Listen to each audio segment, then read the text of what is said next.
Eh bien, bonjour tout le monde, bienvenue sur la chaîne de la Dark Red Security.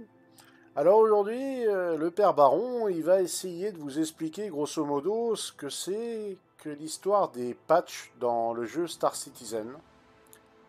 Alors en gros, les patchs, c'est assez simple et pas forcément très simple en même temps. Parce que parfois, vous allez voir, il peut y avoir quelques petits changements.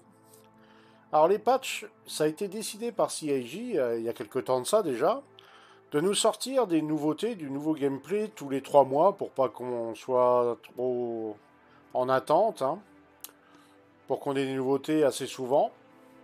Et donc ils sortent des patchs numérotés. Donc là actuellement on est en 3.17.3. Alors la 3.17 c'est le patch majeur et point 3 c'est le numéro du correctif. Ni plus ni moins. Donc en fait, quand ils sortent des grosses technologies, ils sortent ça sous forme de patch, donc avec 3 points et quelque chose. Voilà. Donc là, par exemple, 3.17, on a eu là 3.16, on a eu là 3.15, et ainsi de suite. Et quand il y a des correctifs pour améliorer l'état du patch, quand ils voient qu'il y a des choses qui ne fonctionnent pas, que ça nécessite des corrections ou des améliorations, ou même des petits changements que les joueurs ont observé, des erreurs dans le gameplay, bah, ils vont sortir un correctif, donc ça va donner la 3.17.1 par exemple. Mais ils font ça aussi quand ils rajoutent des choses particulières comme les salons, l'Invictus ou l'IAE, ou quand ils vont sortir des événements dynamiques, ça peut arriver. Et là, ils vont nous sortir par exemple une 3.17.2.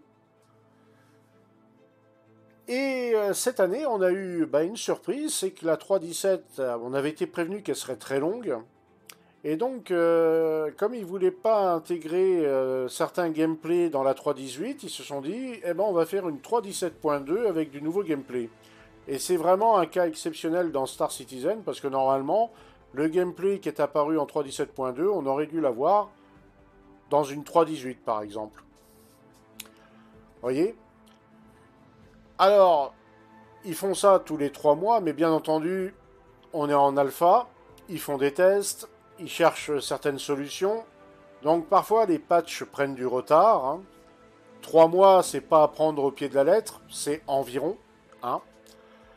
Et donc, avec de la chance, tous les 3 mois, on a de nouveaux patchs majeurs. Donc là, on attend la 3.18, qui devrait normalement arriver vers la fin d'année, plus ou moins.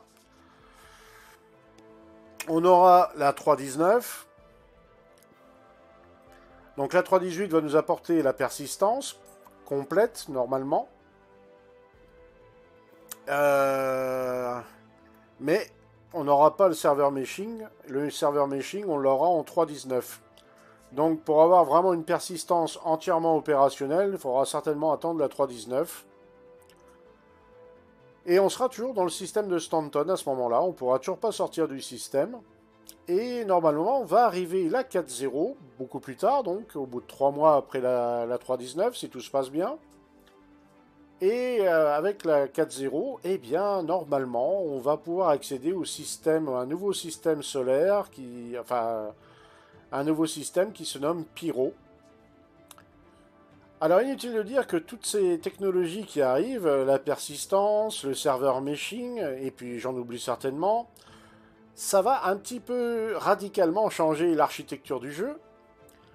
Et donc ça promet en termes de jouabilité, on va dire, des sessions assez mouvementées.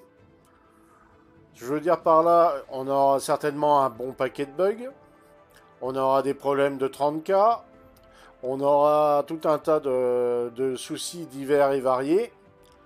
À mon avis, ça sera pas super confortable à tester, hein, ces nouveaux patchs. Après, j'espère me tromper, hein, on peut être agréablement surpris. Mais je me doute bien qu'au tout début, ça sera pas évident. Alors il y a aussi une chose qu'il faut se dire, c'est que quand ils sortent un nouveau patch, il faut compter environ 2 jours pour que le patch se stabilise de lui-même, hein, que les développeurs surveillent ça et corrigent certains défauts de par la nouveauté du patch. Parce que entre ce qu'ils ont en interne et ce que nous on va avoir une game, là, il y a quand même une sacrée différence. Et souvent les fins de patch, bah, les développeurs ne s'en occupent plus trop tellement, ne le suivent plus trop, ils sont déjà concentrés sur le patch suivant. Donc il y a parfois une dégradation du patch sur sa fin. Ça peut arriver. Ça arrive même assez souvent, on va dire. Donc il fallait que vous soyez informés de ça. Donc je pense que j'ai fait le tour de ce qu'on peut dire sur le système des patchs. Voilà. Je pense que là, ça vous aide un peu à mieux comprendre ce système. Et donc, eh ben, je vous souhaite à tous une bonne journée. Et on se dit à très bientôt dans le verse. À ciao ciao tout le monde.